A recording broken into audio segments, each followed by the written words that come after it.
ইলিশ ও সজনে ডাঁটা খুবই সুস্বাদু। এভারগ্রিন 757 চ্যানেলে আপনাদের স্বাগত। আজ ইলিশ মাছ রান্না করব সজনে ডাঁটা দিয়ে। ভিডিওটা সম্পূর্ণটা দেখার জন্য অনুরোধ রইল। Please like, share and subscribe please. এই সুস্বাদু রেসিপিটা করার জন্য আমি কী কী করেছি চলুন দেখি। এর জন্য ভালো তাজা সজনে ডাঁটা নিয়েছি। এগুলি আলুও সঙ্গে নিয়েছি। আলু সজনে ডাঁটা কেটে ধুয়ে নিয়েছি। ইলিশ মাছ নিয়েছি, ভালো করে ধুয়েছি। পাকা টমেটো বিচি ফেলেছি। মাছগুলি ধুয়ে নুন হলুদ মাখিয়েছি। কড়াই গরম করেছি, কড়াইতে তেল দিয়েছি। সর্ষের তেলটা ভালো করে গরম করতে হবে, না হলে তেলের গন্ধ করবে। এখন ইলিশ মাছগুলি গরম কড়াইতে গরম তেলে দিয়ে দিচ্ছি। এগুলি হালকা ভাজা হবে। মাছগুলি ঠান্ডা হয়ে আছে, ফ্রিজে ছিল। এখন আস্তে ধীরে মাছগুলি আমি ভাজা করে নেব, ভাঙবে না। এরকম তেল ছড়িয়ে এরকম ভাজা হবে, তুলে নিচ্ছি। ইলিশ মাছ খাওয়া ভালো, প্রচুর ওমেগা 3 থাকে, রোগ প্রতিরোধ ক্ষমতা বাড়ে। এভাবে মাছ ভাজা করে নেব। সর্ষে নিয়েছি, নুন নিয়েছি। সর্ষে পাউডার কিনতে পাওয়া যায়। নুন দিয়ে জল দিয়ে গুলে নেব, তাহলে সর্ষেটা তেতো লাগবে না। এর জন্য রেডিমেড পোস্তর গুঁড়ো পেয়েছি প্যাকেটে। এগুলি এখন নুন দিয়ে গুলে নিচ্ছি। 10 মিনিট এভাবেই থাকবে, তাহলে আর তেতো লাগবে না। এরকম পালিশ হয়ে গেল জল দিয়ে গুলে নেওয়াতে, নুন দেওয়াতে। মশলাটা তৈরি হলো। কড়াইতে অল্প পরিমাণে তেল দিচ্ছি। তেলটা গরম হয়ে গেছে। সর্ষের তেল দিয়ে রান্না, ভালো করে গরম করে নিতে হয়। এখন এই তেলে কালো জিরে ফোড়নে দিচ্ছি। কালো জিরেটা ফুটছে। কালো জিরেটা ফুটলে রান্না ভালো হয়।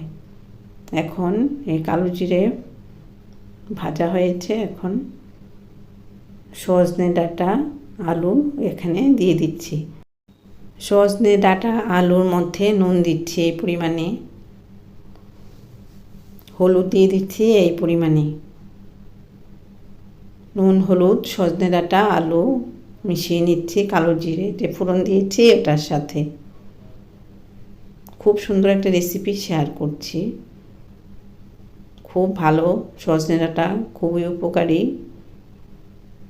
জল দিচ্ছি এগুলি সেদ্ধ হওয়ার জন্য। ফুটন্ত গরম জল দিয়েছি। গরম জল দিয়ে রান্না করলে রান্না ভালো হয়। সজনে ডাঁটা ভাজা করতে নেই, এভাবেই রান্না করতে হয়। আর আমি অল্প তেলে রান্না করি। ইচ্ছে করলে বেশি তেল দিয়েও রান্না করা যায়, তবে অল্প তেল খাওয়াই ভালো। নুন হলুদ দিয়ে দিচ্ছি পরিমাণ বুঝে।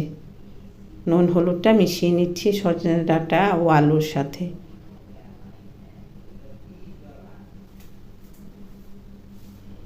ঢাকা দিয়ে দিচ্ছি এগুলি সেদ্ধ হওয়ার জন্য। ফ্লেমটা এরকম আছে, পরে লো করে দেব। কিছুক্ষণ পর ঢাকনাটা তুললাম, ফুটে উঠছে। নাড়াচাড়া করে দিচ্ছি। এগুলি সুন্দরভাবে সেদ্ধ হওয়ার জন্য ঢাকা দিয়ে দিয়েছি। মাছগুলি ভাজা করে রাখলাম। এদিকে মশলাটাও তৈরি হয়ে গেল। সর্ষে মশলা নুন দিয়ে গুলে রেখেছিলাম। টমেটো বিচি ফেলেছি। সজনে ডাঁটা কীরকম সেদ্ধ হলো দেখে নিলাম। সেদ্ধ হয়ে গেছে। এখন ইলিশ মাছের যে হালকা ভাজা টুকরোগুলি এখানে দিয়ে দেব ঝোলের মধ্যে।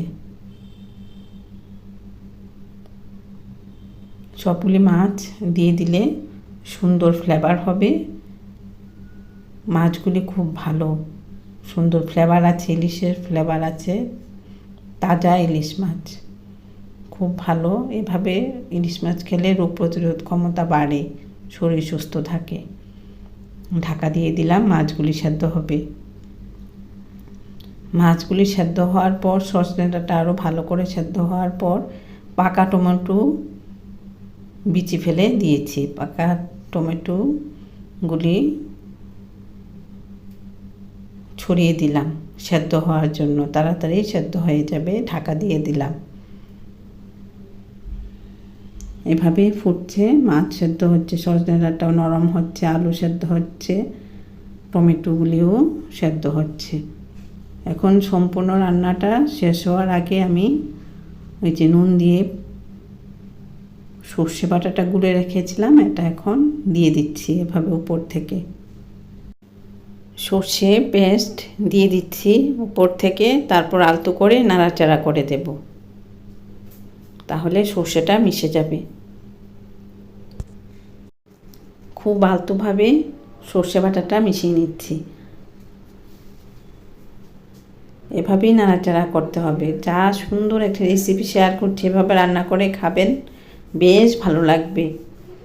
এই গরমে হালকা পাতলা সজনে ডাঁটার ঝোল, শরীরে খুব উপকারী সজনে ডাঁটা। কাঁচা লঙ্কা দিয়ে দিচ্ছি এই সময়। কাঁচা লঙ্কাগুলি দিয়ে ভাত মেখে খেতে ভালো লাগবে। সেদ্ধ হবে অল্প অল্প, হালকা সেদ্ধ হবে কাঁচা লঙ্কাগুলি।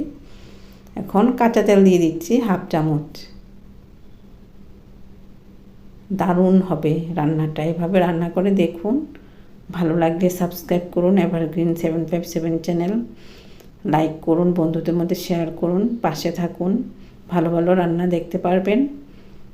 এভাবে একটু নাড়াচাড়া করে দেব। কিভাবে করছি, এভাবে তেলটা যাতে, কাঁচা তেল যে দিয়েছি, এই তেলটা যাতে ছড়িয়ে আসে এর জন্য নাড়াচাড়া করে দিলাম।